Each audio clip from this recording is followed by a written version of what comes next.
Et salut tout le monde, on se retrouve aujourd'hui pour parler de Absolute Wonder Woman. Vous le savez, l'univers DC Absolute a débarqué en France chez Urban Comics ce vendredi. Et eh bien, je tenais absolument à vous parler de Wonder Woman parce que eh bien, c'est certainement la série qui va peut-être le moins intéresser les gens, mais c'est la série qui doit le plus vous intéresser pour plusieurs raisons. Déjà parce que graphiquement, ça tabasse sa gueule, hein, on va pas se mentir.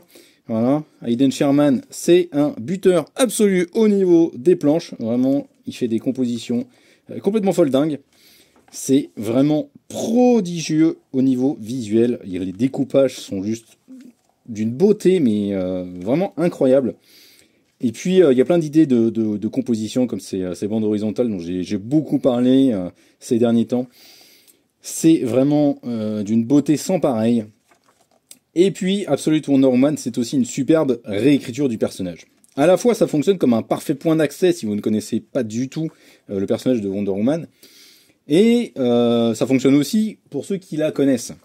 Tout simplement parce que eh bien, Kelly Thompson repart vraiment des bases, réinvente et modifie quelque chose, quelques éléments bien connus. Donc ça plaira à ceux qui connaissent déjà la continuité classique.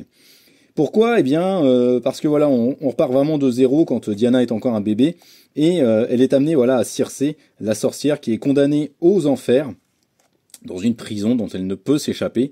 Et voilà, eh bien, on vient lui confier, Hermès vient lui confier Diana, cette jeune fille, la dernière des Amazones, puisque on lui explique que les Amazones ont été exterminées, que Themyscira n'existe plus, cette île mythique où les Amazones ont créé un refuge et un paradis absolu. Donc cette île, ce paradis n'existe plus, et c'est donc Circé qui va eh bien éduquer, et qui va devenir la mère finalement de substitution à Diana, et qui va eh bien enseigner à Diana les arts mystiques de la sorcellerie. Et en fait, ce qui est assez frappant, et ça se voit directement dans ces 4 petites pages, c'est que Diana, malgré ce passage aux enfers, eh bien elle reste la Wonder Woman classique. Wonder Woman, contrairement à ce qu'on pourrait penser, et contrairement à ce que les films absolument débiles nous ont fait croire, ce n'est pas une guerrière farouche, complètement bourrine et écervelée. Au contraire, Wonder Woman, c'est une représentante de la paix et de l'amour. Elle a ce double rôle, cette double fonction, ce qui pourrait paraître complètement cucu et concon et gnangnan, mais c'est pas du tout le cas. Ça veut dire que Diana, c'est avant tout quelqu'un qui est dans la compréhension de l'autre, qui avant de combattre, de détruire, va chercher à comprendre et va chercher une solution alternative. C'est quelqu'un qui a un sens profond du sacrifice, quelqu'un qui, voilà, dans cet univers absolu est une survivante, doit assumer un héritage qu'elle connaît mal, qu'elle maîtrise mal, et dans le fond un double héritage, puisqu'elle a cet héritage d'Amazone et en même temps cet héritage de sorcière. Et donc elle maîtrise des pouvoirs qui sont sans commune mesure avec ce que l'espèce humaine a déjà connu auparavant. Voilà, elle va, dans ce premier tome, on va alterner en fait entre des flashbacks sur sa jeunesse avec Circé, mais aussi sa rencontre avec un personnage clé de l'univers classique de Wonder Woman, et un combat dans la ville de Gateway City contre un énorme monstre, cette espèce de kaiju. Donc au niveau du scénario, c'est fondamentalement très classique. Mais ce que ça raconte sur le personnage de Diana, cette empathie dont elle est capable, mais aussi ce côté où elle ne se laisse pas faire, comme quand elle va parler avec ses militaires par exemple, qui sont en train de l'agresser tout de suite, d'être hyper mal poli avec elle, alors que c'est elle qui détient les solutions et les clés. Elle va leur parler d'une manière très naturelle, très posée, leur montrer que non, elle sait, que eux ne savent pas, mais que s'ils n'ont pas envie de la soutenir et de l'aider, c'est pas grave, elle se débrouillera toute seule, puisqu'elle a des solutions alternatives et elle sait comment gérer ce genre de truc. Donc fondamentalement, elle n'a pas besoin d'eux, puisqu'elle est assez puissante pour les combattre.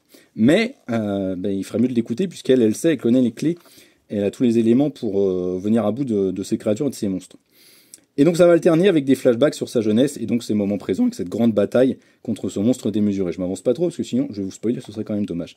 Mais donc on voit toute la dévotion dont est capable Diana, tout cet amour qu'elle a envers l'espèce humaine et le sens du sacrifice dont elle fait démonstration dans ce tome en fait. Sur plein d'aspects, je vais pas spoiler parce que sinon je vais vraiment partir très très loin. Mais il y a une vraie métaphore sur le besoin de sacrifice pour devenir un héros, un individu autre, un individu différent. On doit passer parfois par le sacrifice, c'est-à-dire qu'on doit se déposséder de quelque chose pour accomplir quelque chose de plus grand, notamment lorsqu'on est dans de la mythologie grecque. Donc elle reprend vraiment en fait Kelly Thompson, la scénariste, les atours classiques d'une tragédie grecque, j'ai envie de dire sur certains aspects, mais elle dope ça avec une énergie, une vitalité qui est absolument hallucinante. Donc bien aidé par les dessins de Aidan Sherman, je l'ai dit, ça tabasse vraiment la tronche. C'est magnifique. C'est une relecture vraiment incroyable, je trouve, du mythe de Wonder Woman, de ce qu'elle est, de ce qu'elle représente. Et parmi toutes les séries absolutes qui sont sorties, enfin les 3 séries absolutes, elle est clairement en 2e position. Absolute Batman reste ma préférée. Mais Absolute Batman et Wonder Woman est vraiment juste derrière en 2e position, mais c'est vraiment très très serré, c'est à un poil de fesse, j'ai envie de dire. Et voilà, ça mérite vraiment que vous jetiez un coup d'œil si vous n'avez jamais lu du Wonder Woman, si Wonder Woman ça vous paraît être un personnage pas intéressant, sur lequel vous avez plein d'idées reçues, eh bien achetez Absolute Wonder Woman, lisez-le, vous allez très certainement être convaincu par votre lecture, parce que c'est vraiment un récit prodigieux.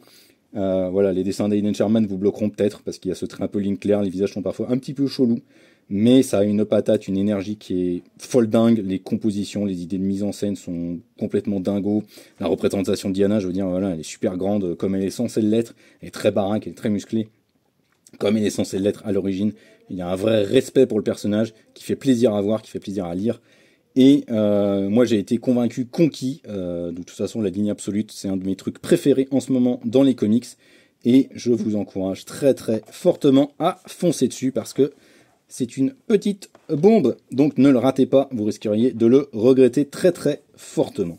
On se dit à très bientôt.